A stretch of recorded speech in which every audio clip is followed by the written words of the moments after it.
High in the Colorado Rockies, where cell towers can't reach and winter storms claim lives, Samuel Crow swings his axe into the cabin walls that held 40 years of memories. His neighbors think grief has driven the 70-year-old carpenter insane. They don't know that Samuel built half the houses in 3 counties, that his hands can coax life from dead timber, or that his late wife Eleanor left behind journals filled with architectural drawings he'd never seen before. "You're making a mistake, Sam." The voice belongs to Deputy Mills, who's climbed the winding dirt road in his patrol car, red and blue lights cutting through the mountain morning. "This cabin's all you got left of her." Samuel doesn't pause in his demolition. The bedroom wall, where Eleanor hung her watercolors of wildflowers, crashes inward with a satisfying crack. "That's where you're wrong, Tom." The deputy shifts his weight, hand resting on his radio. At 40-something, Mills still looks like the scared kid who used to deliver Samuel's lumber orders. Folks down in Cedar Ridge are worried. "Mrs. Patterson says you haven't been to town for supplies in weeks." "Don't need much." Samuel hefts the axe again. The truth is simpler and more complicated. He's been living on canned beans, and the certainty that Eleanor's journals hold answers he's only beginning to understand. He'd found them after the funeral, tucked behind loose floorboards in her studio. 7 leather-bound books filled with her careful handwriting and architectural sketches that made his breath catch. Room layouts that matched their cabin but showed additional spaces that had never existed. Measurements for walls that should have been impossible given the cabin's footprint. And, strangest of all, notes in the margins written in a different ink, as if added years later. "When Sam builds this, the morning light will be perfect for his coffee, and this doorway needs to face east. He'll understand why." The last entry, dated just a week before her sudden heart attack, showed the completed structure. At the bottom, Eleanor had written, "For my darling Sam, when you're ready to find me again." Mills takes a step closer, avoiding the debris field of 40 years. "Sam, I got to ask, you eating? Sleeping? Because if you're not taking care of yourself up here—" "I'm fine." Samuel drives the axe into the kitchen wall where Eleanor's spice rack hung. Oregano and thyme still perfume the air, mixing with sawdust and something else, something floral and familiar that makes his heart skip. "This storm coming in." Mills glances at the grey clouds building behind the peaks. "Weather Service says it could dump 3 feet. You won't be able to get down the mountain." Samuel finally stops, leaning on the axe handle. "Good." The deputy's radio crackles with static and distant voices. Mills ignores it, studying Samuel with the careful attention of someone deciding whether to call for backup. "What aren't you telling me?" "Eleanor left me instructions," he says finally. "For rebuilding." "Instructions for what?" "For coming home." Mills opens his mouth, closes it. The radio crackles again, more insistent. "Sam, people don't come back from—" "From what?" Samuel's voice carries an edge that makes the deputy step back. "From dying? Says who? You read that in your police manual?" The wind shifts, carrying the scent of Eleanor's perfume. White shoulders, the same bottle he'd bought her every Christmas for 30 years. Mills doesn't seem to notice, but Samuel's pulse quickens. She's close. Closer than she's been since the hospital. "I got to report this conversation," Mills says reluctantly. "Protocol. You do what you need to." Samuel turns back to the wall, raising the axe.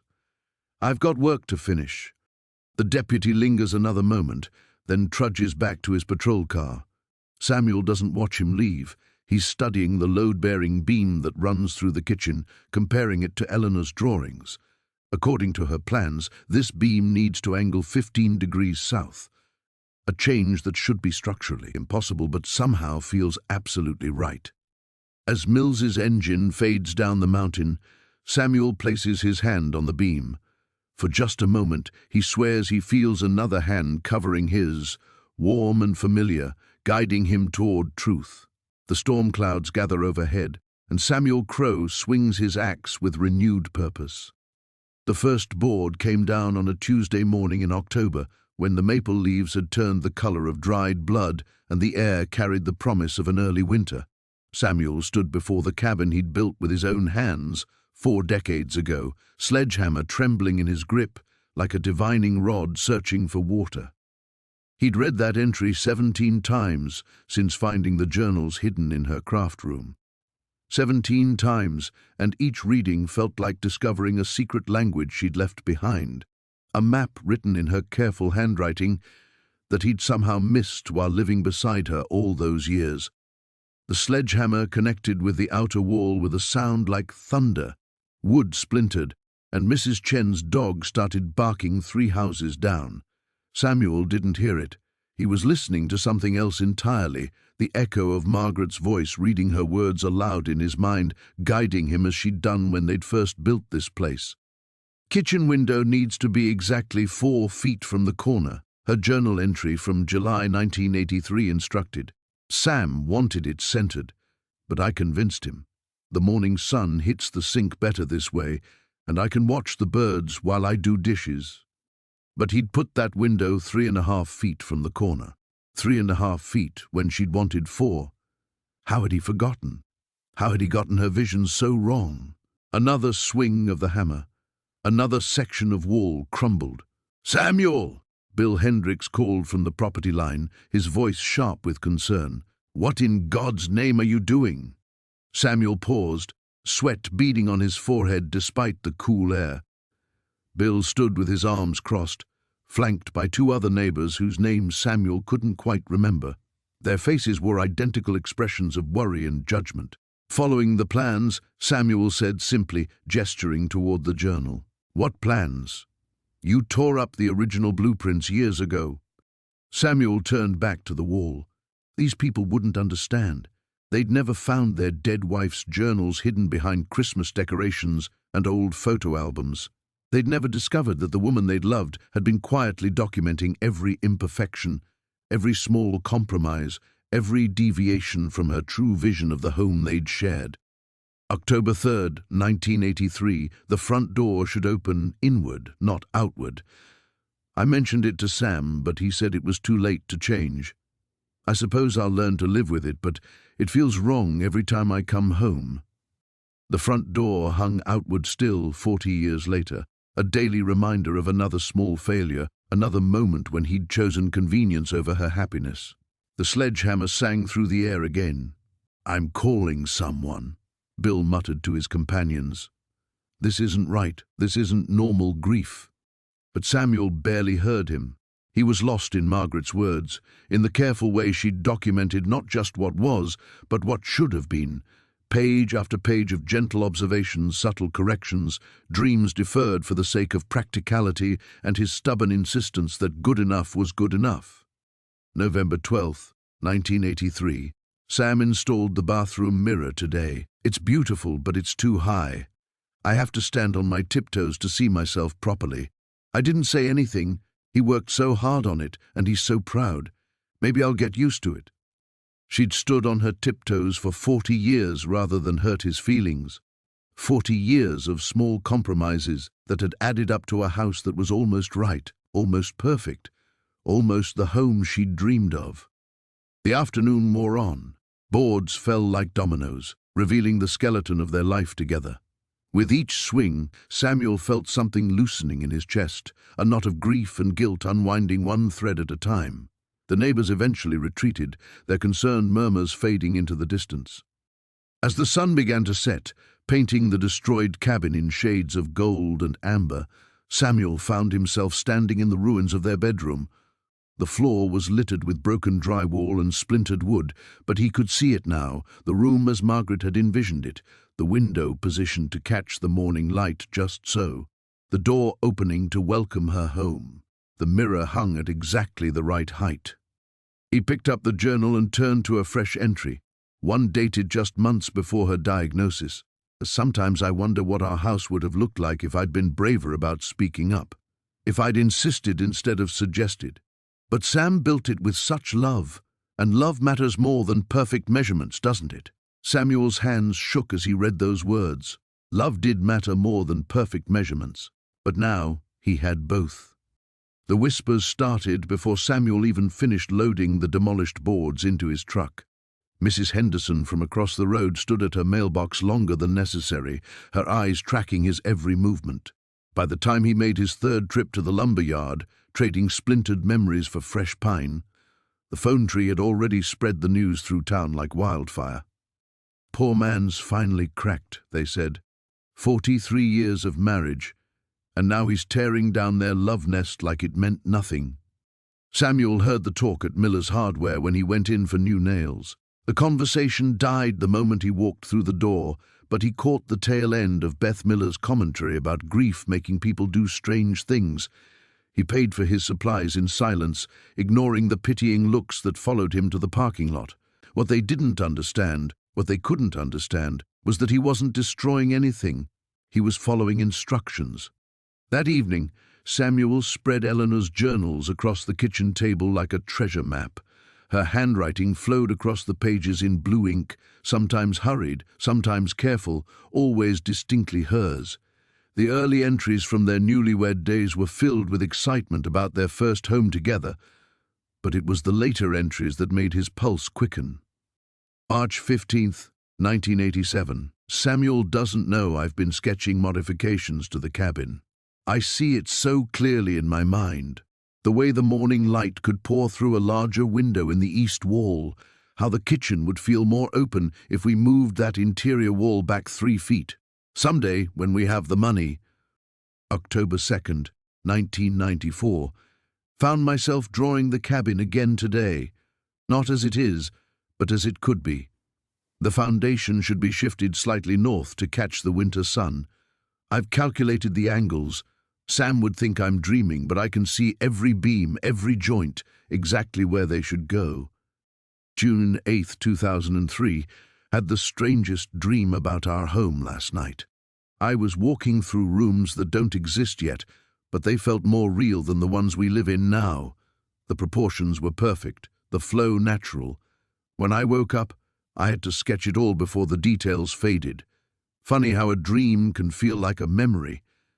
Page after page revealed Eleanor's secret blueprints.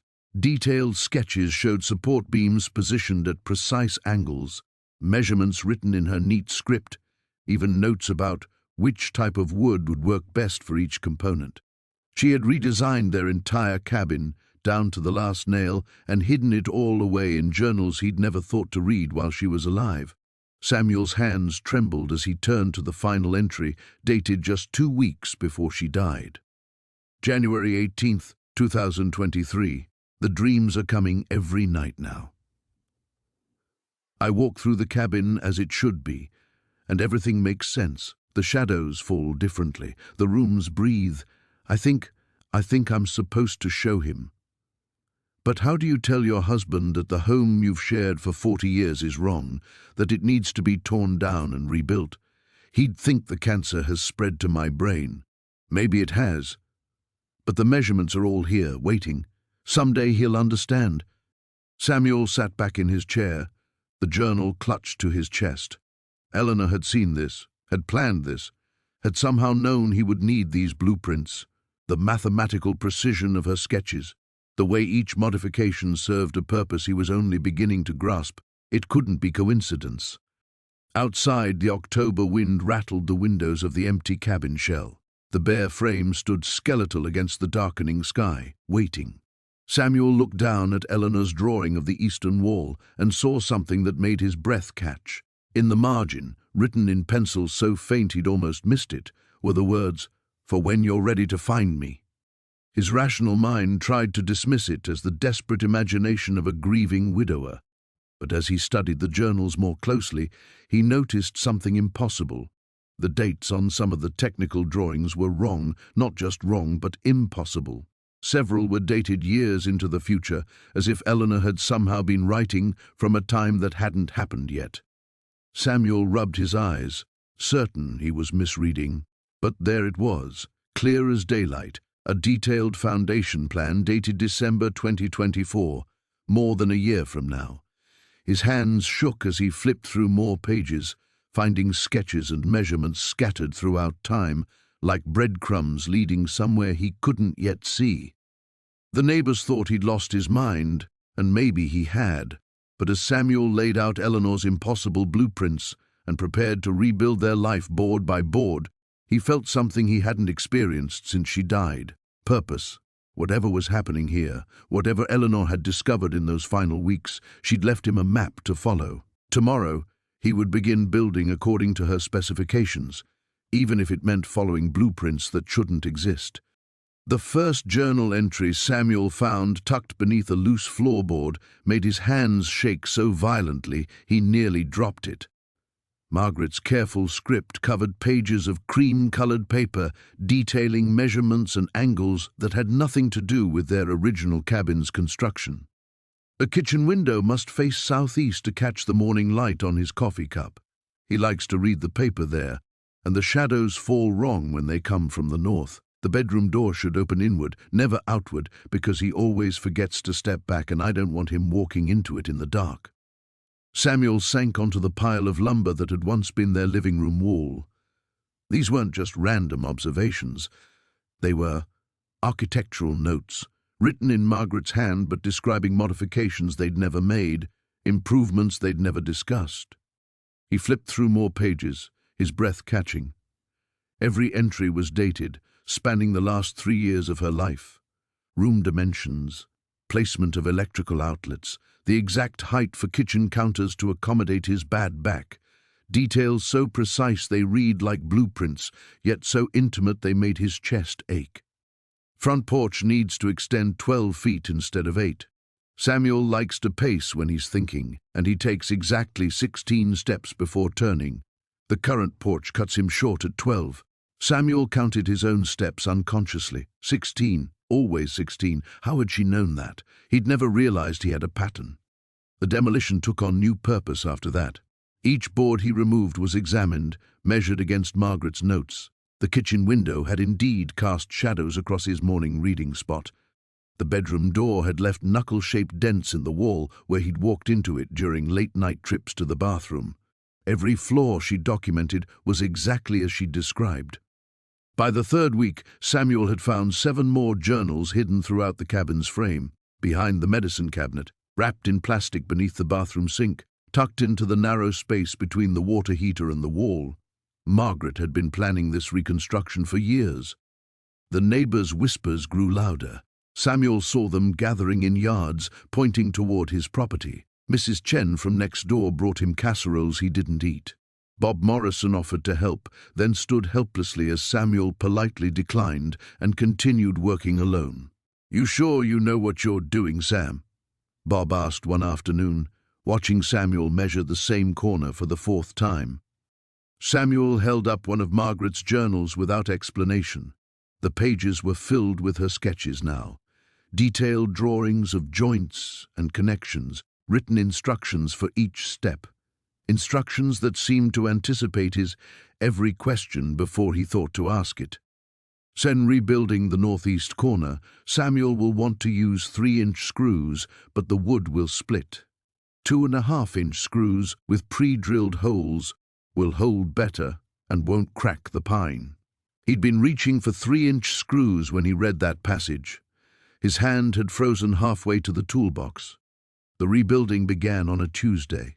Samuel worked from Margaret's plans exclusively now, abandoning the cabin's original layout entirely. Where there had been a cramped kitchen, her designs called for an open space with an island positioned precisely where she used to stand when they cooked together. The living room would extend further into what had been their bedroom, creating space for the piano she'd always wanted, but they'd never had room for. Each modification felt like a conversation with her. Samuel would encounter a problem, how to run electrical through a relocated wall, how to support a beam she'd specified, and find the answer in her next journal entry as if she'd anticipated his confusion. The beam will seem too heavy for the wall placement, but there's a support stud exactly 14 inches to the left of where the plans indicate. Samuel will find it if he measures twice. He measured twice. The stud was there. The strangest part wasn't following her impossible instructions. The strangest part was how right everything felt. The new kitchen window framed the morning sun perfectly. The extended porch accommodated his pacing exactly. Rooms flowed together in ways that made sense of 40 years of awkward movements and compromised spaces. "This is impossible," he whispered one evening, sitting among the half-rebuilt walls as darkness fell. The journal in his lap was open to a page he'd never seen before, despite having read through it completely just that morning. Margaret's handwriting filled the paper with tomorrow's instructions, ink that looked fresh despite being written by hands that had been still for 6 months. The boundary between memory and reality blurred as Samuel read her words by flashlight, planning the next day's work on a cabin that was becoming something entirely new, something that had never existed but felt more like home than any place he'd ever known. The first entry Samuel found was dated 3 months after their wedding, written in Margaret's careful script on yellowed paper that crumbled at the edges. "When the kitchen window faces east, just like I dreamed. Samuel doesn't know I planned it this way, but morning light makes everything possible." He sat on the foundation stones, the journal balanced on his knees, reading by flashlight as dawn broke over the empty lot. Around him, the sorted lumber waited in neat piles, each board cleaned, measured, and marked according to Margaret's specifications. What had started as random pages torn from her journals now revealed themselves as something far more deliberate. "The support beam under the living room needs to be oak, not pine. Pine will sing in the wind, but oak stays silent. I want to hear Samuel's breathing when he naps in his chair, not the house complaining." Samuel traced the words with his finger. He'd replaced that beam 15 years ago, switching from the original oak to cheaper pine. Margaret had never said a word, but now he remembered how she'd started playing the radio softly during his afternoon rests. "You're out here early." He looked up to find Claire approaching with 2 steaming coffee cups, her breath visible in the morning chill. She'd taken to checking on him before work, though she tried to make it seem casual. "Couldn't sleep," he said, accepting the coffee gratefully. The warmth spread through his stiff fingers. "What's that you're reading?" She nodded toward the journal, settling beside him on the stones.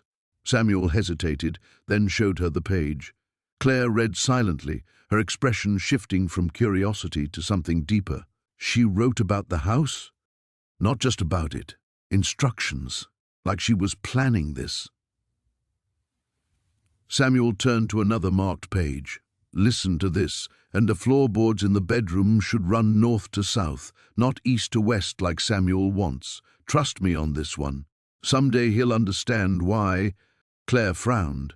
When did she write that? 1963, 2 years after we moved in. Samuel's voice carried a note of wonder that made Claire uneasy. "We had that exact argument. I wanted the boards to run with the length of the room, but she insisted on the other way. I thought it was just stubbornness. Samuel, people write about their homes all the time. It doesn't mean..." "There's more." He flipped pages rapidly, his excitement building. "Here, from 1978, when he rebuilds the front steps, and he will rebuild them, that 3rd board has been loose for months. Make sure he uses cedar. It won't rot like the pine, and the smell will remind him of our honeymoon cabin." Claire went very still. "Did you rebuild the steps?" "In 1979, the 3rd board finally gave way." Samuel looked up at her, his eyes bright with possibility. "I used pine again. Same mistake twice." The implications hung between them like fog. Claire studied Samuel's face, seeing not just grief now, but something that worried her more. Hope. Desperate, impossible hope. "Samuel, listen to yourself." Margaret was observant. She noticed when things needed repair, made suggestions in her writing. "That's all this is." But Samuel was already turning to another page, his hands trembling slightly. 1985, the window in the spare room should be moved 6 inches south. The morning light needs to hit that corner where the rocking chair will go, where I'll sit when I'm old, watching him in the garden, remembering. Claire felt cold that had nothing to do with the morning air. "We moved that window in 1987. Margaret said the light was wrong for her plants." Samuel's voice dropped to a whisper, "But there was never a rocking chair in that corner, because you're not done yet." The words escaped before Claire could stop them. Samuel stared at her, and she saw the exact moment when possibility crystallized into certainty. She knew. Somehow, she knew this would happen. That's impossible. Is it? Samuel stood, pacing among the lumber piles. 40 years of marriage, Claire. You learn things, you sense things. Maybe she felt it coming. Her death, my grief, what I'd need to do afterward. Claire wanted to argue, to inject reason into his fevered logic, but doubt crept in despite her better judgment. The specificity of the entries, the timing, the way they seemed to anticipate not just repairs but a complete reconstruction. It was unsettling. Even if that's true, she said carefully, what are you hoping to accomplish? Margaret is gone, Samuel. He turned to face her, and Claire saw something in his expression that made her step back. Not madness exactly, but an intensity that bordered on obsession. What if she isn't? What if love is stronger than we think? What if rebuilding everything exactly as she envisioned it? He gestured toward the journal, the lumber, the empty foundation. What if it brings her back? The words hung in the morning air, impossible and desperate and utterly sincere. Claire realized that somewhere between grief and hope, Samuel had crossed a line she wasn't sure he could find his way back from. The hammering had stopped.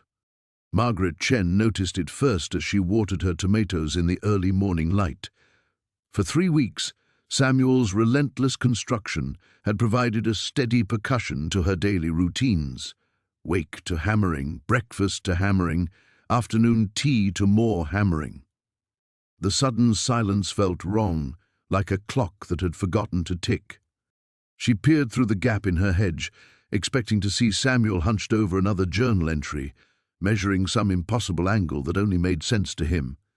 Instead, she found the construction site empty, tools scattered across sawhorses, as if their owner had simply vanished mid-swing. The frame was nearly complete now, and Margaret had to admit it looked nothing like the original cabin. Where Eleanor's old home had been a simple rectangle with a peaked roof, this new structure seemed to breathe and flow. Walls curved where they should have been straight, and windows appeared in places that defied conventional logic, some barely large enough for a cat to squeeze through, others spanning nearly floor to ceiling. "Looks like a fever dream," her husband Tom had muttered the night before, but Margaret wasn't so sure. There was something deliberate about the chaos, a method to Samuel's apparent madness that reminded her of Eleanor's old garden designs, wild and organic yet somehow perfectly balanced. The sound of a car door slamming made her look toward the street. Samuel emerged from his sedan, carrying a brown paper bag, his movements careful and deliberate. He'd lost weight over the past month, his flannel shirt hanging loose on his frame, but there was something different about him today. His eyes held a brightness she hadn't seen since Eleanor's funeral. "Morning, Margaret," he called out, actually making eye contact for the first time in weeks. "Samuel." She set down her watering can. "Taking a break from building?" He glanced back at the structure, and for a moment his expression softened into something that looked almost like wonder. "Had to run to the hardware store. Eleanor's journal entry for today calls for brass hinges, and I only had steel ones left." Margaret felt a chill despite the warming sun. "Journal entry for today? October 15th. Samuel reached into his jacket pocket and withdrew a familiar leather-bound book. She was very specific about the timing. Said the hinges had to go on when the morning light hit the east wall at just the right angle. The way he spoke about Eleanor in present tense made Margaret's stomach clench. She'd lost her own mother to Alzheimer's years ago and recognized the signs of someone retreating from reality. But Samuel seemed lucid, even purposeful. "Samuel, honey, you know Eleanor's been gone for 4 months, 2 weeks, and 3 days. His voice remained steady. "I know exactly how long she's been gone, Margaret. That's not what this is about." "She left instructions," Samuel said, running his hand along a curved beam, "not just for the building, but for when each piece should go in place, what materials to use when, even what time of day to install certain elements." Margaret watched him open the journal, his fingers finding a specific page with practiced ease. The margins were filled with his own pencil marks, measurements and calculations that seemed to decode Eleanor's flowing handwriting. "Look at this," he said, turning the book toward her. "Today's entry. She wrote about morning light and brass hinges, about how the metal would catch the sun and throw patterns on the north wall. She wrote this 12 years ago, Margaret. How could she have known?"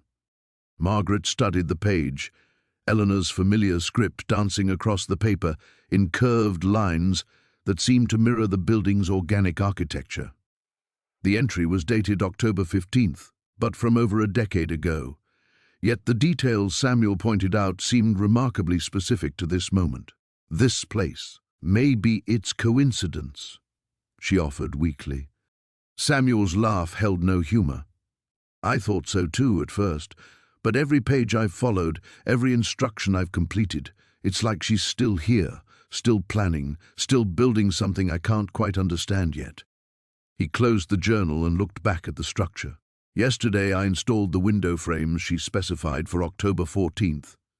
When the afternoon light came through, it cast shadows that spelled out patience on the floor. Tell me that's coincidence. What happens when you finish?" she asked quietly. Samuel's grip tightened on the journal. "I don't know, but she does." The morning brought an unexpected visitor. Samuel looked up from where he knelt beside the foundation. Martha's journal spread open to a page covered in her delicate sketches of wildflower arrangements, to find Dr. Elizabeth Hartwell standing at the edge of his property. She held a steaming thermos and wore the kind of determined expression that had probably served her well during 40 years of emergency medicine. "I brought coffee," she announced, stepping over the scattered lumber without invitation.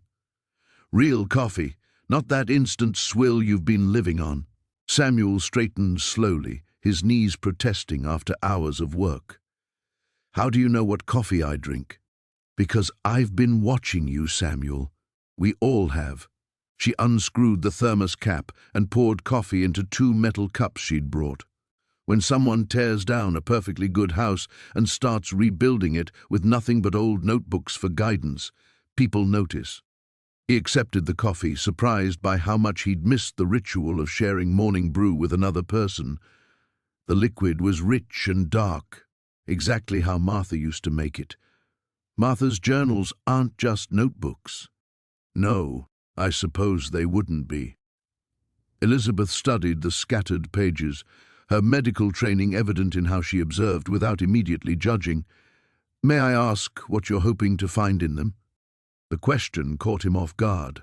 Most people assumed they knew, that he was a grieving widower who'd snapped under the weight of loss. But Elizabeth waited with the patience of someone accustomed to extracting difficult truths. "She wrote about everything," Samuel said finally. "Not just daily events, but feelings, dreams, things she never told me directly."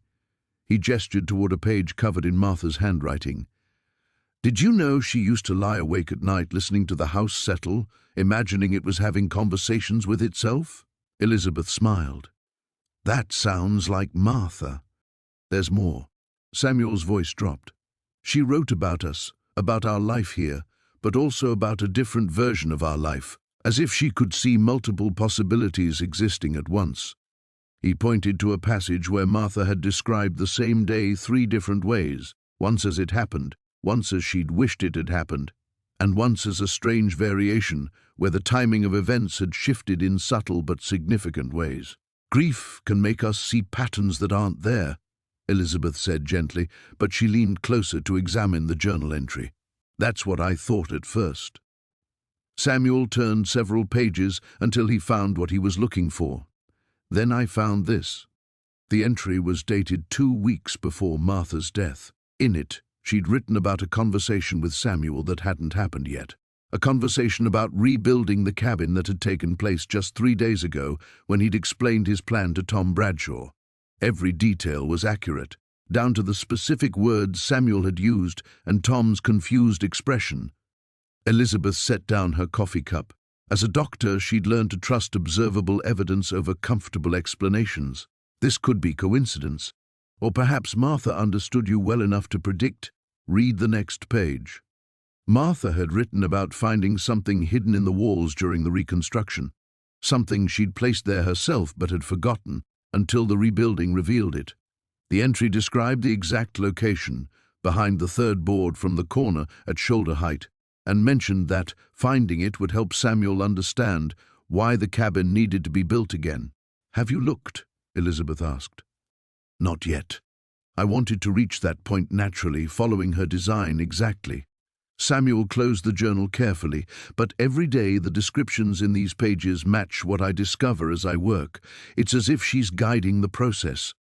Elizabeth studied his face, noting the exhaustion but also something else, a clarity that hadn't been there since Martha's death. "Samuel, what if this is exactly what you need right now?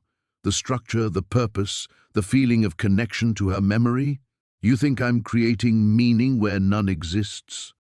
I think you're a man who loved his wife deeply, and you're finding a way to honor that love that makes sense to you."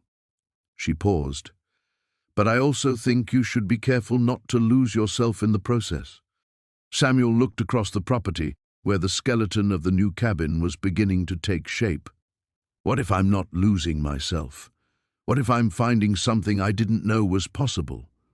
Before Elizabeth could respond, a gust of wind scattered several journal pages across the grass. They moved in a pattern that seemed almost deliberate, coming to rest in positions that corresponded exactly to where Martha had written about placing specific elements of the garden she'd never had time to plant. Elizabeth watched the pages settle, her scientific mind struggling with what she'd witnessed. "Samuel," she said quietly, "I think you should show me exactly what you're building." The sound of Samuel's hammer had become a metronome for the entire street, marking time in irregular beats that seemed to pulse with its own strange rhythm. Margaret Chen pressed her ear against her kitchen window, listening to the peculiar pattern. 3 sharp strikes, a pause, then 7 more, another pause, then 4. It was as if he were tapping out some kind of code. She wasn't the only one who'd noticed. Old Mrs. Patterson had started keeping a log, scribbling down the patterns in a small notebook she carried everywhere.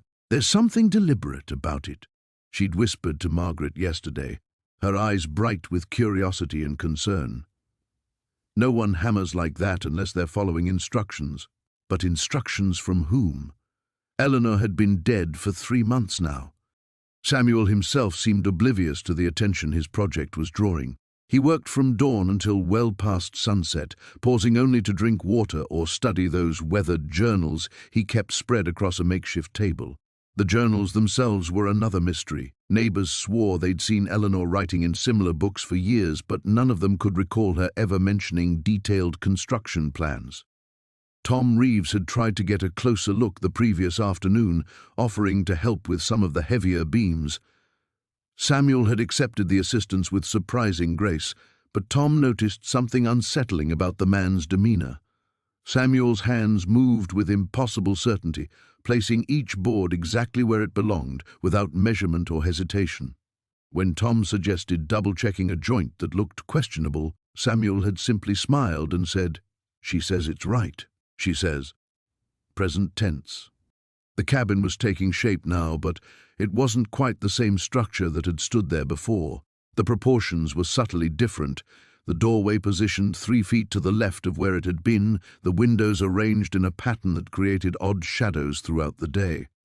Most peculiar of all was the addition Samuel was building onto the back, a small room that definitely hadn't existed in the original structure. "What's that space for?" Margaret had called out to him that morning. Samuel had looked up from the journal he was reading, his expression distant and almost dreamy. "Her studio," he'd said simply, as if that explained everything.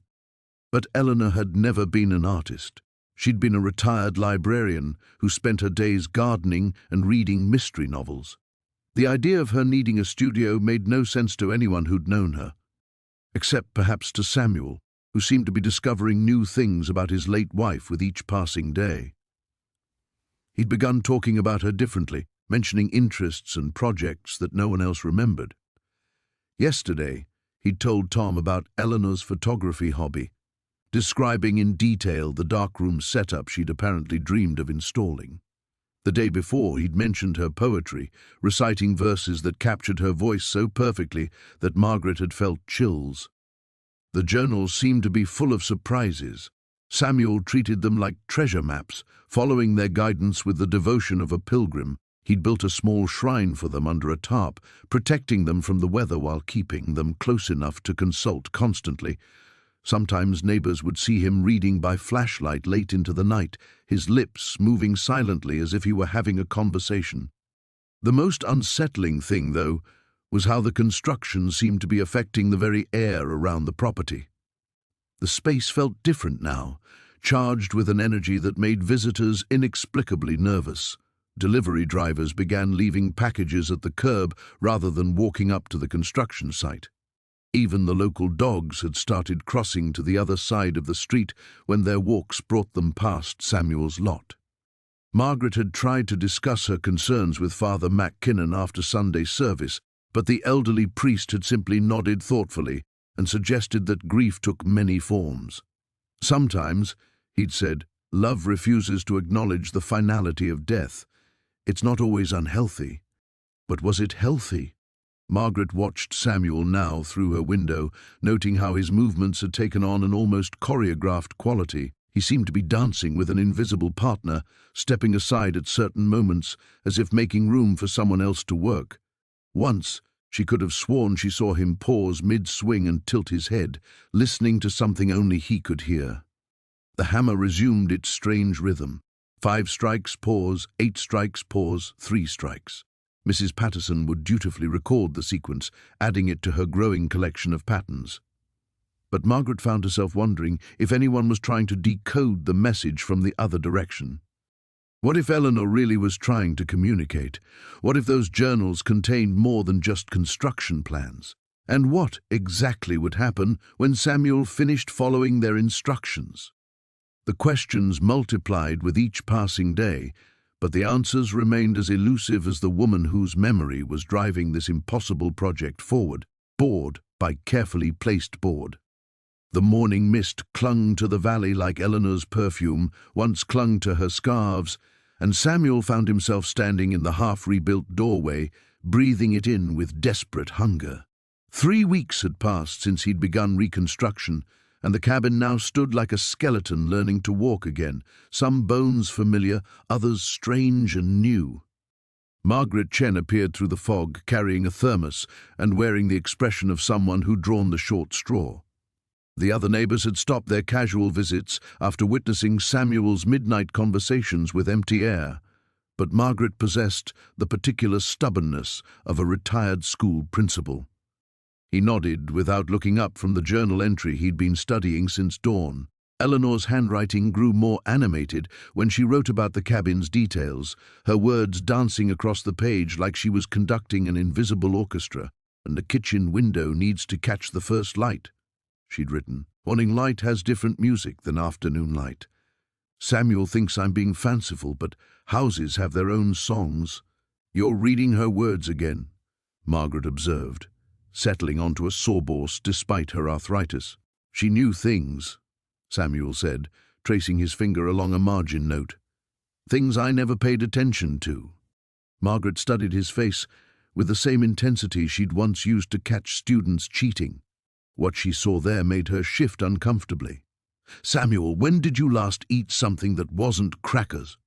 He waved her concern away, too absorbed in deciphering Eleanor's cryptic instructions about the placement of support beams. She'd written about the cabin's hidden geometry, the way certain angles could make a space feel either welcoming or hostile. At the time, he dismissed it as artistic nonsense. Now, following her specifications exactly, he was beginning to understand. The previous night, while installing the kitchen floorboards according to Eleanor's precise measurements, he'd felt something shift, not just in the cabin's structure, but in the air itself. For one impossible moment, he'd caught the scent of her lavender soap so clearly that he'd called out her name before remembering. "The Hendersons are worried about you," Margaret continued. "They say you're working through the night, talking to someone they can't see." "The Hendersons should mind their own business." Samuel turned a page, revealing Eleanor's sketch of the cabin's interior with notations about energy flow and memory patterns. She'd drawn arrows indicating how thoughts and feelings moved through rooms, pooling in corners or flowing along particular sight lines. Margaret leaned closer to peer at the journal. "What is all this, Samuel? I've never seen Eleanor's private writing before." "She was mapping something," he said, his voice barely above a whisper. "All these years she was studying how spaces hold on to the people who love them." The explanation sounded insane even to his own ears, but the evidence surrounded him. Yesterday, while building the mantelpiece to Eleanor's exact specifications, he'd heard what sounded like her humming echoing from the back bedroom. When he'd investigated, the sound had stopped, but he'd found one of her favorite books lying open on the floor, a book that had been packed away in boxes for months. Margaret's expression grew troubled. "Samuel, grief can make us see patterns that aren't really there." "Then explain this." He flipped through several pages until he found what he was looking for, a detailed drawing of the cabin's current state, half demolished and partially rebuilt, dated 3 years ago. Eleanor had sketched it exactly as it appeared now, down to the position of his work table and the angle of the ladder against the north wall. Margaret stared at the drawing, her coffee cooling forgotten in her hands. "This can't be right. The date—" "She knew," Samuel said. "Somehow, she knew this would happen, knew I'd tear it down and build it back up according to her plans." The silence stretched between them, broken only by the distant sound of hammering from Tom Henderson's perpetual home improvements. Margaret reached out to touch the journal, then pulled her hand back as if the pages might burn her. "What are you really building here, Samuel?" He looked up at her then, and she saw something in his eyes that made her wish she'd never asked. There was love there, yes, but something else too, a fierce, desperate hunger that seemed to consume him from the inside out. "A way back," he said simply. Margaret stood slowly, her joints protesting.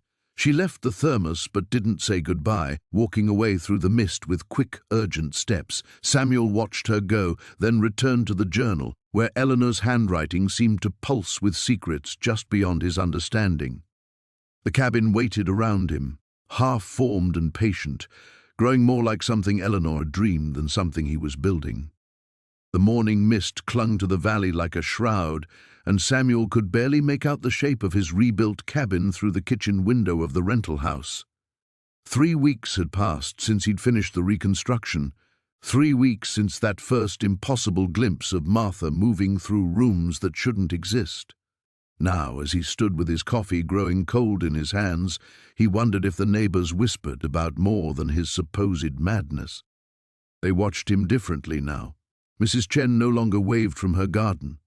The mailman left packages by the road instead of walking up the drive. Even Father McKenna had stopped his weekly visits after Samuel had let slip about the journal's true purpose, how they weren't just records of Martha's thoughts, but blueprints for something far more complex. Samuel set down his cup and walked outside, his boots crunching on frost-covered grass. The cabin stood exactly where it always had, yet it seemed to occupy a different space now, as if it existed slightly adjacent to the world he knew. The morning light caught the windows strangely, revealing glimpses of movement within that made his heart race. He approached the front door, the same door he'd hung using Martha's precise measurements, following her sketches of how light should fall across the threshold at different times of day. His hand trembled as he turned the handle. Inside, the air hummed with an energy that raised the hair on his arms. The furniture he'd never owned sat in perfect arrangement, Martha's reading chair by the window, the small writing desk where she'd composed those journals, even the needlepoint cushions she'd described in such detail that he'd been able to recreate them stitch by stitch. Everything glowed with a soft luminescence that had no earthly source. "Martha?" he called softly, the word barely a whisper. A floorboard creaked overhead. Samuel's breath caught as he heard the familiar rhythm of her footsteps, light, purposeful, with that slight hesitation on the 7th step where the wood had always given way. He climbed the stairs, each step bringing him closer to an impossibility he no longer questioned. The bedroom door stood ajar. Through the gap, he could see her profile at the vanity, brushing her hair with long, graceful strokes. The same auburn hair she'd worn in their wedding photograph, not the silver it had become in later years. She wore the blue dress from their first date, the one she'd described wearing again in her journal entry about perfect moments worth preserving. She turned, and her smile was exactly as he remembered, warm, knowing, tinged with the mischief that had first captured his heart. "Did I ever really leave?" Samuel moved toward her, afraid that sudden motion might shatter this fragile miracle. "The cancer, I watched you. Bodies fail, Samuel, but love." She stood, her form shimmering slightly like heat waves over summer pavement. "Love finds a way." He reached for her, and for a moment their fingers almost touched. He felt warmth, the whisper of contact, before his hand passed through empty air. The pain of that near touch was exquisite, worse than any grief he'd endured. "Why can't I?" "Because you're not ready," she said, her voice carrying an echo of wind through leaves. "You built this place with my words, my dreams, my longing, but you're still tethered to the world I left behind." Through the window, Samuel could see the rental house where he maintained the pretense of normal life. Bills to pay, meals to eat, a body that insisted on continuing its mundane functions. The weight of that existence felt suddenly unbearable. "I don't want to be tethered anymore." Martha's expression grew troubled. "Sam, love isn't meant to trap us. It's meant to set us free." "Free? You call this freedom? Watching you fade in and out, never being able to hold you?" "You're holding on to the wrong things." She gestured around the room, at the perfect recreation of a life that had ended. "This isn't memory, it's obsession. You've built a beautiful prison for both of us." Before he could respond, she began to fade, her form becoming translucent in the strengthening daylight. "The journals, Sam, read them again, really read them." "Don't go." But she was already gone, leaving only the faint scent of her perfume and the echo of her final words. "Find what I was really trying to tell you." Samuel sank onto the bed they'd shared for 4 decades, now solid and real beneath him despite its impossible existence. Around him, the cabin settled with small sounds, wood expanding in the warming air, the whisper of wind through chinks in the walls he'd sealed according to Martha's specifications. He thought of the journals downstairs in the writing desk, those careful entries he'd read as blueprints for reconstruction. What if they'd been something else entirely? What if, in his desperate need to bring her back, he'd missed the true message she'd been trying to leave behind? The morning sun climbed higher, burning away the mist and casting sharp shadows across the floor. Time to read the words of his wife's heart one more time. The hammer slipped from Samuel's trembling fingers, clattering against the newly laid floorboards. For 3 days now, he'd been unable to work for more than a few minutes at a time without his hands shaking uncontrollably. The tremors had started subtle, barely noticeable, but now they consumed him entirely.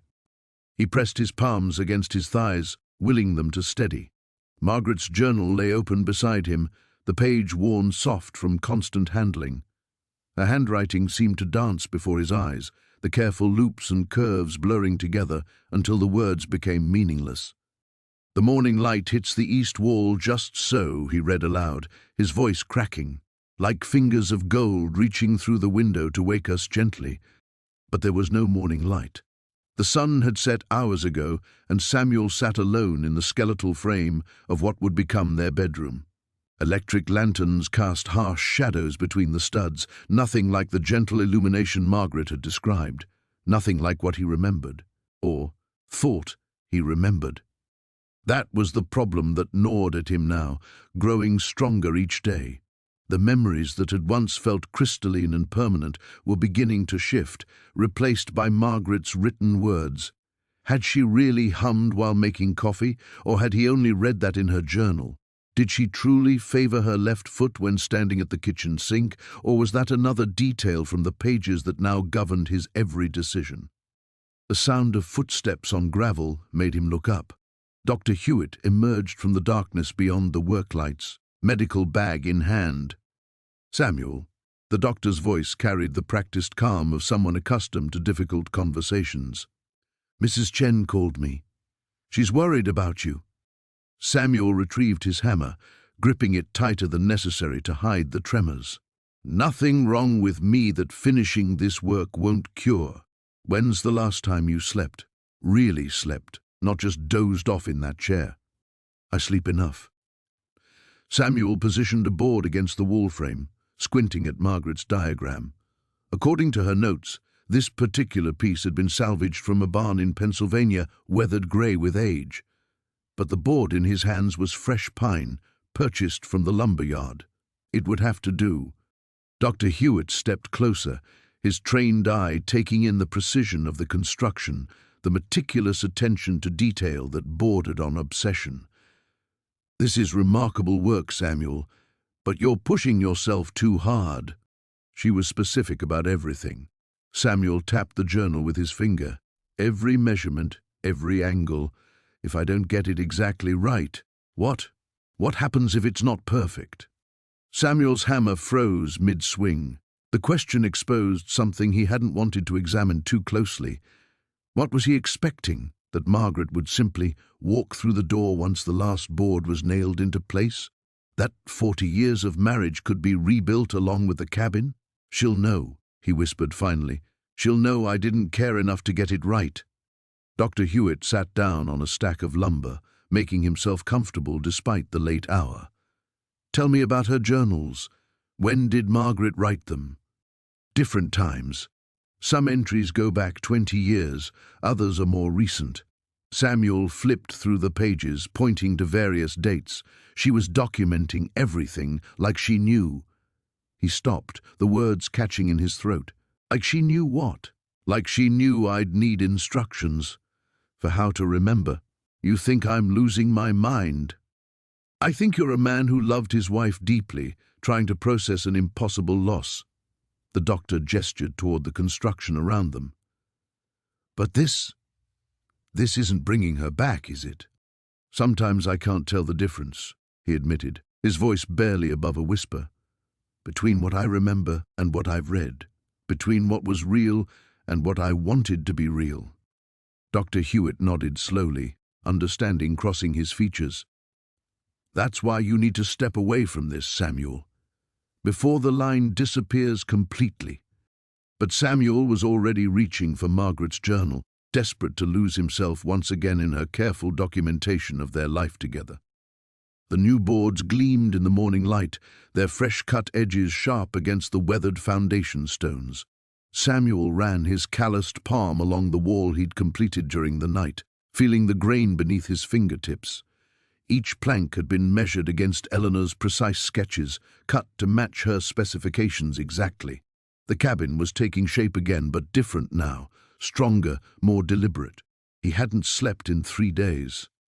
"Sam?" Margaret's voice carried across the clearing, tentative and worried. She approached slowly, as if he might bolt like a wild animal. "I brought coffee." He turned, squinting in the brightness. Margaret stood at the edge of his property, thermos in hand, her expression carefully neutral. Behind her, he could make out Dr. Hendricks waiting by his car, trying to look casual. "You called him," Samuel said, not accusingly, just stating fact. "You're scaring people, Sam. Mrs. Patterson saw you working at 3 in the morning. Said you were talking to someone, but—" She gestured at the empty clearing. "There's no one here." Samuel's jaw tightened. They couldn't see her. None of them could see Eleanor sitting on the pile of lumber, watching him work with that pleased smile she'd worn whenever he fixed something around the house. She'd been there all night, reading passages from her journals aloud, guiding his hands when the measurements seemed unclear. "I'm fine," he said. "No, you're not." Margaret stepped closer, her voice gentle but firm. "This isn't healthy, Sam. It's been 4 months since Eleanor died, and instead of grieving, She looked at the rising walls, the meticulous construction. "What are you trying to do here?" Dr. Hendricks approached now, his medical bag in hand, though he tried to keep it unobtrusive. "Samuel, your neighbors are concerned. Margaret tells me you haven't been eating, haven't been sleeping. This level of physical exertion without proper rest can cause hallucinations, disorientation. I know what I'm doing, Samuel cut him off. Do you? The doctor's voice was kind but probing. Because from where I stand, it looks like you're trying to rebuild something that can't be rebuilt. Eleanor is gone, Samuel. This cabin won't bring her back. Samuel's hands clenched into fists. They didn't understand, couldn't understand. Eleanor wasn't gone. She was right there, shaking her head sadly at their inability to see the truth. She'd been getting stronger, more present with each board he placed. Last night, for the first time since her death, he'd felt her hand cover his as he hammered. She's here, he said quietly. Margaret and Dr. Hendricks exchanged glances. Sam, Margaret said carefully, Eleanor died in the hospital. We went to her funeral together, remember? The memory hit him like a physical blow, the antiseptic smell, the mechanical beeping that finally went silent, Eleanor's hand growing cold in his. For a moment, the world tilted, and he couldn't see her anymore. The clearing felt empty, hollow. Then Eleanor's voice, clear as daylight. Don't let them take this away from us, Samuel. We're so close. She materialized again, more solid than before, her eyes urgent. She pointed to the journal lying open on his workbench, to the page describing the bedroom they'd planned but never built. The bedroom, Samuel whispered. What? Dr. Hendricks stepped forward. She wants me to finish the bedroom. Samuel turned back to the lumber, his hands already reaching for the saw. It's in her plans, clear as day. We never built it the first time, but she drew it all out, every detail. Samuel, stop. Margaret grabbed his arm. There is no bedroom plan. Eleanor never drew blueprints. She wasn't an architect. But Samuel pulled free, fury rising in his chest. How dare they question Eleanor's work? Her journals were filled with measurements, sketches, detailed instructions written in her careful script. He'd been following them for weeks. He snatched up the journal and thrust it toward them. Look, it's all here, every specification. Margaret's face went white. Dr. Hendricks leaned in, studying the pages Samuel held open. Sam, the doctor said slowly, these pages, they're blank. What? Samuel looked down at the journal. For a split second, he saw what they saw. Empty pages, yellowed with age, containing nothing but faint lines where the paper had been pressed. Then Eleanor's writing swam back into focus, darker and more urgent than ever. You're not looking hard enough, he said desperately. It's right here, all of it. But Margaret was backing away, tears in her eyes. Dr. Hendricks was opening his medical bag. We need to get you some help, Samuel, the doctor said. This isn't grief anymore. This is something else entirely. Eleanor stood between them now, her form more vivid than anything else in the clearing. She reached out to Samuel, her expression both loving and desperate. The morning light filtered through the rebuilt windows differently now, casting shadows that seemed to breathe with their own rhythm. Samuel stood in what had once been their bedroom, running his weathered fingers along the new wooden walls. Every board had been placed according to Margaret's precise measurements, every joint crafted to match her detailed sketches. Yet something felt wrong, or perhaps too right. The journals lay scattered across the bed he'd reconstructed from her diagrams, their pages yellowed and brittle. He'd been reading them chronologically, following her thoughts as she documented their life together with an obsessive attention to detail he'd never noticed while she was alive. But now he'd reached the final volume, the one from her last year, and the entries had taken a disturbing turn. The cabin knows, she'd written in her careful script. It remembers every argument, every kiss, every tear. The walls hold our history like rings in a tree trunk. If something were to happen to me, Samuel would need to understand. The house is alive with us. He flipped the page with trembling hands. The next entry was dated just 3 weeks before her death. The pencil in his hand snapped. He hadn't realized he'd been gripping it so tightly while copying her final structural notes. These weren't just journal entries about home improvement projects. They were instructions, a blueprint for something far more complex than wood and nails. A knock at the door made him jump. Through the window, he saw Tom Morrison's concerned face peering in. Samuel quickly gathered the journals, pressing them against his chest like a protective shield. "Samuel, you in there?" Tom's voice carried the forced casualness of someone trying not to spook a wild animal. "Come in," Samuel called, his voice hoarser than he'd expected. Tom entered slowly, his eyes taking in the transformed space. The cabin looked exactly as it had 40 years ago, down to the placement of the stone hearth and the angle of the kitchen window. But there was an intensity to it now, a perfection that felt almost supernatural. "Mary sent me to check on you," Tom said. "We haven't seen you in town for over a week." Samuel nodded absently, still clutching the journals. "I've been busy, finishing touches." "It's remarkable," Tom admitted, running his hand along the kitchen counter. "It's like you've gone back in time. Everything's exactly—" He stopped, his expression shifting. "Samuel, this wood, it's not new, is it?" The question hung in the air like smoke. Samuel felt something tighten in his chest. Tom was right, of course. The boards weren't new. They were the original boards, the ones he'd torn down months ago. But somehow, impossibly, they'd been restored. The weathering was gone, the nail holes filled, the grain bright and fresh as the day they'd first built the cabin together. "I restored them," Samuel said carefully. "No." Tom's voice was quiet but firm. "This isn't restoration, Sam. This is something else entirely." Before Samuel could respond, a sound echoed from the bedroom, the soft whisper of pages turning. Both men froze. Tom's face went pale. "Is someone else here?" Tom whispered. Samuel's heart hammered against his ribs.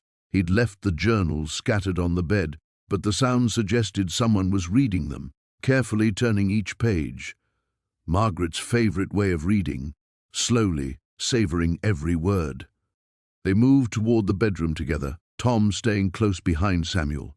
The door was ajar, just as Samuel had left it. But the journals were no longer scattered. They were stacked neatly on the nightstand, arranged in chronological order.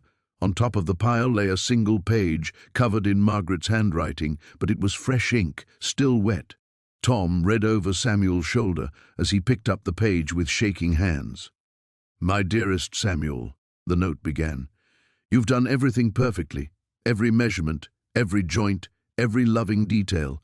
But the final step isn't about wood or nails, it's about letting go. The cabin can hold our memories, but it can't hold my soul. That belongs with you, wherever you choose to go. Don't lose yourself in the blueprint of what we were. Build something new." Tom stumbled backward, his face ashen. "Samuel, we need to call someone. This can't be—" But Samuel wasn't listening. He was staring at the signature at the bottom of the note, written in the same flowing script he'd memorized from 40 years of love letters. Below Margaret's name was a single word that made his blood run cold: goodbye. The cabin fell silent, and for the first time since he'd begun rebuilding, Samuel felt truly alone. The journal entry dated 3 days before Martha's death lay open on Samuel's workbench, her handwriting growing shakier with each line. "So roses need pruning. Samuel never remembers to cut them back far enough. Too gentle with everything, that man. Even dying things." He'd read it 17 times since dawn, each word carving deeper into his chest. She'd known. In those final days, she'd known he wouldn't be able to let go properly, wouldn't be able to cut away what needed cutting. The rebuilt cabin creaked around him as morning light filtered through windows that now perfectly matched Martha's sketches. Every measurement exact, every angle precise.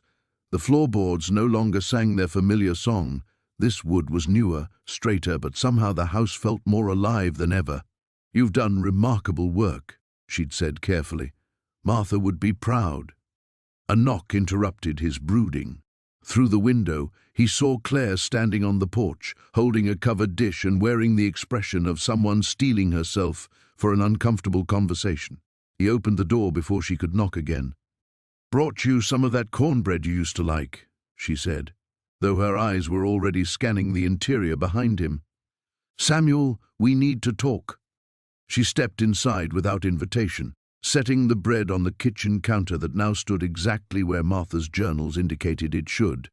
3 inches closer to the window than before, angled to catch the morning light for her coffee ritual.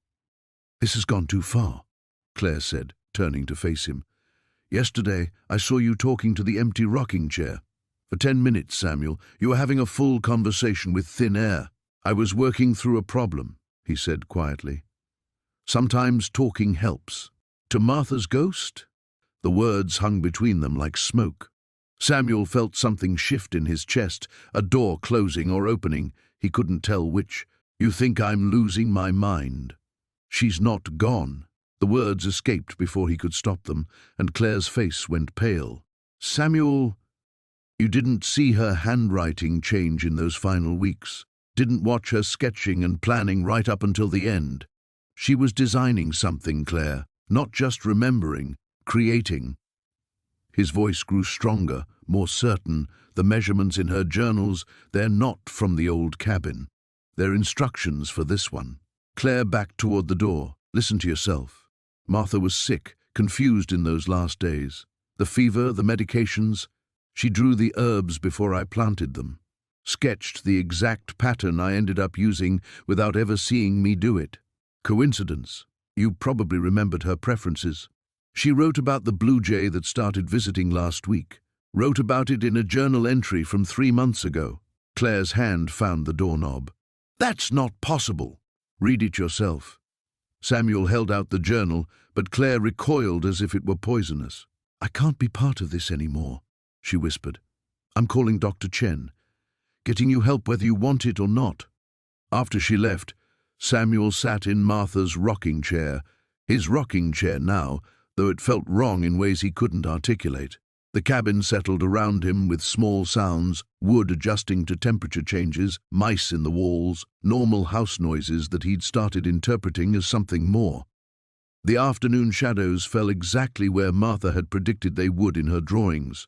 The light through the repositioned windows created patterns on the floor that matched her watercolor sketches. Every detail perfect, every element precisely as she'd envisioned. He opened the journal to a page he'd never read before, dated impossibly far in the future, and found his own name written in Martha's careful script, "And Samuel will understand soon." The cabin was never about the past. It was always about what comes next.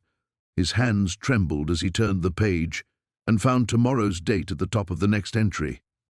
The morning light filtered through the windows of the rebuilt cabin, casting familiar shadows that Samuel remembered from decades past. He sat at the kitchen table, the same one he'd carved 43 years ago, running his weathered fingers along the grain of the wood. Martha's journal lay open before him, its pages yellowed and brittle, but her handwriting still clear and purposeful. "The morning glories need tending," she had written. "They're climbing higher than ever this year, reaching for something I can't see." Samuel looked up from the page to find Martha standing by the window, her translucent form barely visible in the strengthening daylight. She was fading again, as she always did when the sun climbed higher. The nights brought her back strongest, when shadows ruled and the veil between worlds grew thin. "The flowers," he said aloud, his voice hoarse from disuse. "You want me to tend the flowers?" She turned toward him, and for a moment her face was as clear as it had been in life. The smile that had sustained him through 4 decades lit her features. But there was something else there now, a sadness that hadn't existed before her death. "Samuel," she whispered, her voice like wind through autumn leaves, "you have to let me go." The words hit him like a physical blow. He stood abruptly, the chair scraping against the wooden floor. "No, I rebuilt this place exactly as you wanted. Every board, every nail, placed according to your words. You're here because this is where you belong."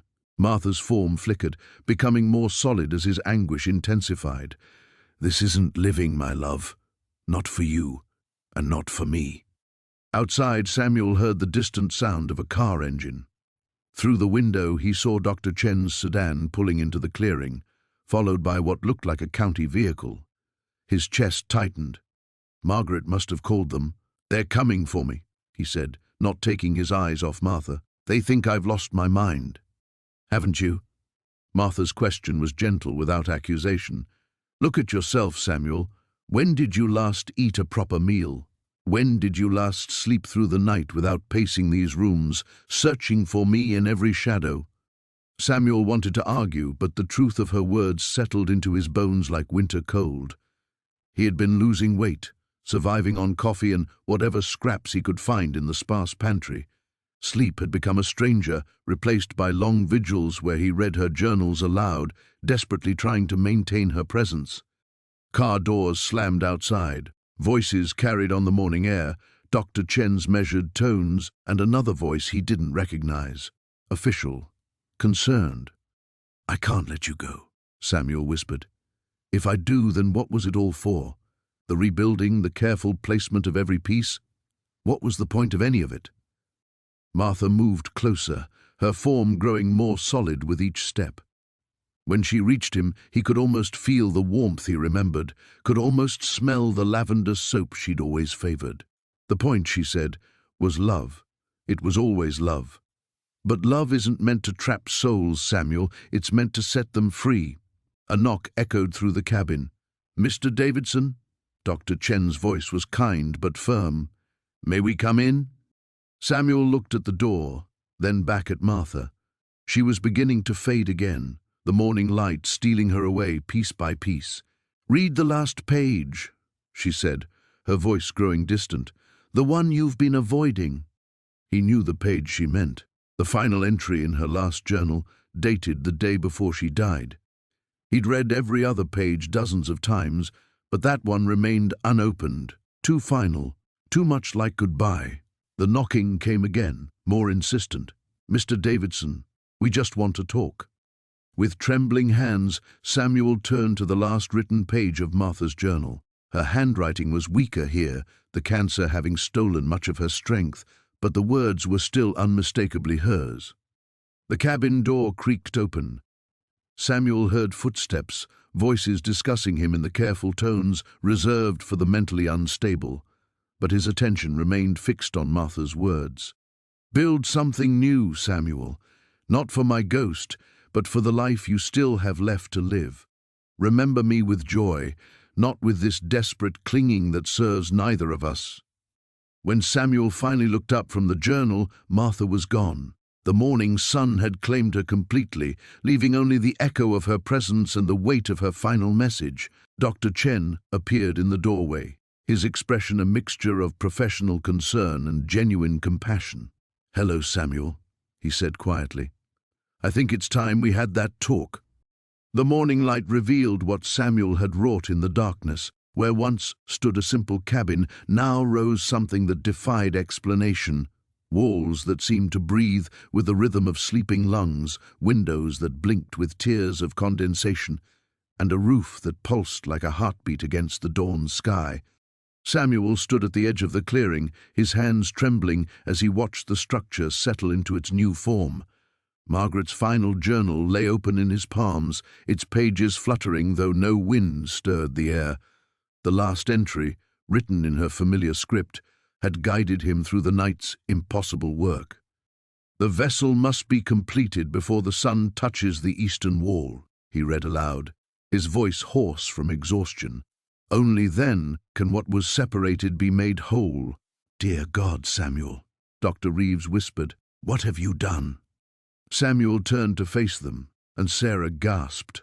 His appearance had changed overnight. His hair now held streaks of silver that hadn't been there before, and his eyes carried a depth that seemed to reflect not just his own memories, but someone else's as well. "I've brought her home," Samuel said simply. As if summoned by his words, the cabin's front door creaked open, though no one stood near it. A warm golden light spilled from within, carrying with it the scent of Margaret's lavender soap and the sound of humming, a melody both familiar and impossible. Sarah stepped forward, her scientific mind warring with what her eyes told her was real. "Samuel, this isn't... People don't just come back. The laws of nature..." "Whose laws?" Samuel interrupted, his voice carrying an edge she'd never heard before. "The same laws that say a man can't love a woman so deeply that 40 years feel like 40 days? The same laws that say memories can't take root in wood and stone? He gestured toward the cabin, where shadows moved past the windows in patterns too purposeful to be mere tricks of light. Dr. Reeves approached cautiously, his medical training screaming that he was witnessing either an elaborate hoax or a complete psychological break. But as he drew closer to the structure, he felt something that made his scientific skepticism waver, a warmth that seemed to emanate not from any earthly source, but from the very atoms of the building itself. "The neighbors are talking," he said carefully. "There are reports of lights moving through the forest at night, of voices carried on winds that aren't there. The sheriff's been asking questions." Samuel's expression darkened. "Let them come. Let them all come and see what love can build when it refuses to accept defeat." He closed Margaret's journal and pressed it against his chest. "She's been waiting, you know, all this time, caught between what was and what could be. The journals weren't just memories, they were instructions, blueprints for a bridge between worlds." A sound from within the cabin made them all freeze, the distinct clink of china teacups being set on saucers, followed by the whisper of fabric as someone moved through the rooms. Sarah felt her rational mind begin to fracture as she watched steam rise from the cabin's chimney, carrying with it the impossible but unmistakable aroma of Margaret's famous apple pie. "This is madness," Dr. Reeves breathed, but his feet carried him toward the cabin despite his words. The structure seemed to pulse more strongly as he approached, as if recognizing his presence. Samuel followed, his face radiant with a joy that bordered on religious ecstasy. "Is it madness to refuse to let death have the final word?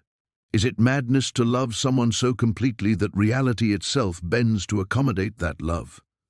As they reached the porch, the front door swung wider, revealing glimpses of an interior that seemed both familiar and transformed. The furniture was the same, yet somehow more vivid, more real than reality itself. And there, moving between the kitchen and the sitting room with the graceful efficiency Sarah remembered so well, was a figure that made her heart stop.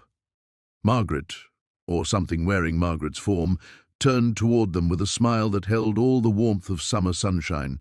She looked exactly as she had in life, yet there was something otherworldly about her presence, as if she were simultaneously there and not there, real and imagined.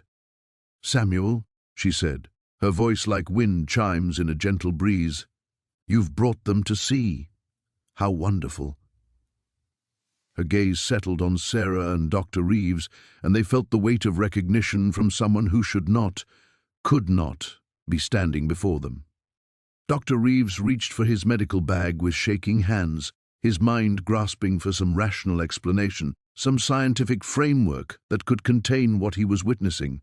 But as Margaret's impossible smile widened, he realized that some mysteries were beyond the reach of stethoscopes and diagnoses. The boundary between worlds had been crossed, and there would be no going back. The dawn light filtered through windows that shouldn't exist, casting shadows that defied the laws of physics Samuel had spent 73 years understanding. He stood in the doorway of their bedroom, watching Margaret fold laundry with the same methodical precision she'd employed for 4 decades. Her humming drifted through the air, a melody that had once been the soundtrack to his mornings. She looked up and smiled, and for a moment, Samuel forgot that he had buried her 18 months ago. "You're staring again," she said, her voice carrying that familiar note of gentle teasing. "Coffee's getting cold." Samuel's hand trembled as he reached for the doorframe. The wood felt solid beneath his fingers, real as anything he'd ever built. But Margaret's journals lay scattered across the kitchen table where he'd left them the night before, their pages yellowed with age, filled with her careful observations about light and shadow, about the way grief could reshape reality itself. "You read them," Margaret said, following his gaze. It wasn't a question. Every word. His voice came out as a whisper. "All these years you knew. You knew what you were doing to this place." Margaret set down the shirt she'd been folding. His shirt, he realized, the blue flannel he'd worn yesterday. Not new. Hoped. Believed, maybe. She moved to the window, her form solid and warm and impossible. "Love leaves marks, Samuel. Changes things. I just tried to help it along." Through the glass, Samuel could see Mrs. Patterson's house in the distance. He wondered if she was watching, if she could see the smoke rising from their chimney, the garden that had bloomed overnight in soil that should have been barren. The rational part of his mind, the part that still functioned, knew this was madness. Grief-induced hallucinations, the product of an old man's broken heart and too many sleepless nights. But Margaret's hand found his, and her touch was warm. "The others are worried about you," she said softly. "Tom stops by every day, checks on you through the windows." "I know." Samuel's throat felt tight. "He thinks I've lost my mind. Have you?" The question hung between them like morning mist. Samuel looked at his wife, at this woman who had been dead for 18 months, who stood before him as real as the sunrise, and considered his answer carefully. "Maybe," he admitted, "but if madness brought you back, I'll take it." Margaret's expression grew sad, the same look she'd worn during her final weeks, when the cancer had stolen her strength, but not her clarity. "Samuel, love, you know this can't last." "Why not?" The words came out fierce, desperate. "I built this place board by board, following every instruction you left, every measurement, every angle. If love can reshape reality, if grief can bend the laws of nature, then why can't I keep you? Because I'm not really here." The words hit him like a physical blow.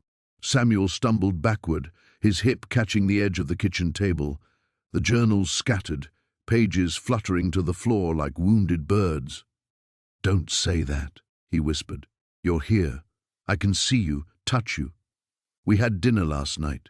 You told me about the dream with the blue roses." "Your dream, Samuel. Your memory." Margaret's image flickered, becoming translucent for a moment before solidifying again. "The cabin remembers because you remember. The boards hold love like they hold nails and glue, but memory isn't resurrection." Samuel sank into his chair, the weight of reality pressing down on him like a physical force. Around them, the cabin hummed with an energy that felt alive, purposeful. The walls pulsed with a rhythm that matched his heartbeat, or perhaps his heart had learned to match the rhythm of the house. "The journals," he said, his eyes falling on the scattered pages. "Your research, the experiments with electromagnetic fields, the measurements of emotional resonance. You were trying to prove that consciousness could imprint on physical matter." "I was trying to find a way to stay with you," Margaret said simply, "even after. And it worked." "Did it?" She knelt beside his chair, her hand covering his. "Samuel, what happens when Tom gets worried enough to call Dr. Peterson? What happens when they find you talking to empty rooms, caring for a garden that exists only in your perception?" Samuel closed his eyes, feeling the truth settle in his chest like a stone. Through the window, he could hear the distant sound of Tom's truck approaching on the gravel road. Soon there would be questions he couldn't answer, concerns he couldn't address. "I'm not ready to let you go," he whispered. "I know, love. But maybe letting go isn't the same as saying goodbye." When Samuel opened his eyes, Margaret was still there, but something had changed. The morning light passed through her like she was made of memory and wish. The cabin around them seemed to pulse once, twice, then began to fade at the edges. The morning light filtered through windows that had never existed in the original cabin, casting geometric patterns across floorboards that hummed with an energy Samuel could feel in his bones. He stood in the doorway, coffee growing cold in his hands, watching dust motes dance in impossible spirals through the air. Margaret was everywhere now. Not just her presence, but her actual form, translucent but unmistakably real, moving through the space they had once shared. She tended to phantom plants in corners where her journal entries had described gardens that never were. She hummed melodies he'd never heard while arranging books that flickered between solid and ethereal. "You're staring again," she said without turning around, her voice carrying the same gentle reproach it had 40 years ago when he'd watch her cook breakfast on Sunday mornings. "Can you blame me?" Samuel set down his cup and approached carefully, as if sudden movements might shatter whatever fragile membrane held this moment together. Margaret faced him, and he was struck by how she appeared exactly as she had in their middle years, not the frail woman who'd left him, but the vibrant wife who'd filled their home with laughter and wild dreams. Her eyes held depths of sadness that hadn't been there in life, as if she understood something he didn't. "The neighbors are coming," she said, nodding toward the window. Samuel looked out to see a small procession making its way up the path. Tom Henderson led the group, followed by Dr. Sarah Chen, Pastor Williams, and several others from town. Their faces wore expressions of concern and determination that Samuel recognized as an intervention. "They think you've lost your mind," Margaret continued, reaching out to touch his face. Her fingers felt like cool morning air against his skin. "Maybe they're right. Are you real?" he asked, the question that had haunted him for weeks finally given voice. Margaret's smile held infinite tenderness and infinite sorrow. "Does it matter?" The knock came firm and insistent. Samuel glanced at Margaret, who nodded encouragingly, then went to answer. The group filed in with the awkward shuffle of people entering what they expected to be a madman's delusion. "Samuel," Tom began, then stopped mid-sentence as his gaze swept the interior of the cabin. The space defied physics. Rooms folded into other rooms that shouldn't have fit within the structure's footprint. Staircases led to lofts that existed in impossible vertical space. Light came from sources that cast no shadows, and the air itself seemed to shimmer with potential. Dr. Chen pulled out her phone to record, but the screen showed only static. Pastor Williams whispered what might have been a prayer or might have been an incantation. "We came to talk to you about getting some help," Tom said, though his voice had lost its conviction. "I know." Samuel gestured to chairs that materialized from the walls, solid and welcoming. "Please, sit."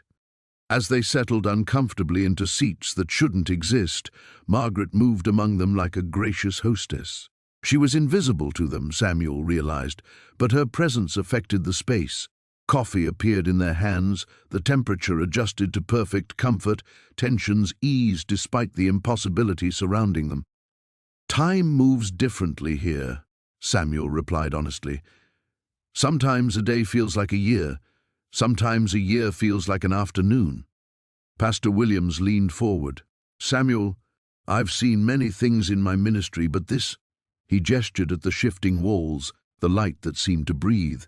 "This isn't natural." "No," Samuel agreed. "It's not. But neither is love that spans 40 years. Neither is grief that can remake reality. Neither is the human heart's refusal to let go." Margaret settled beside him on a couch that formed itself to accommodate them both. She took his hand, and for a moment, just a moment, Samuel thought the others could see her too. Tom's eyes widened slightly, and Dr. Chen's pen paused over her notepad. "The question," Samuel continued, "is whether this is madness or miracle. And I'm not sure there's a difference anymore." The cabin pulsed around them, walls breathing with the rhythm of a heart that had loved deeply and lost everything.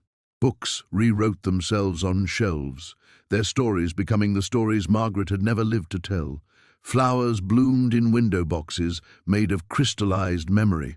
"We're worried about you," Tom said softly. Samuel squeezed Margaret's translucent hand and felt her squeeze back. "I know, but I'm not alone." As darkness fell, Samuel and Margaret sat together in their reconstructed paradise, two souls sharing one impossible space, holding on to each other across the vast divide between what is and what might have been.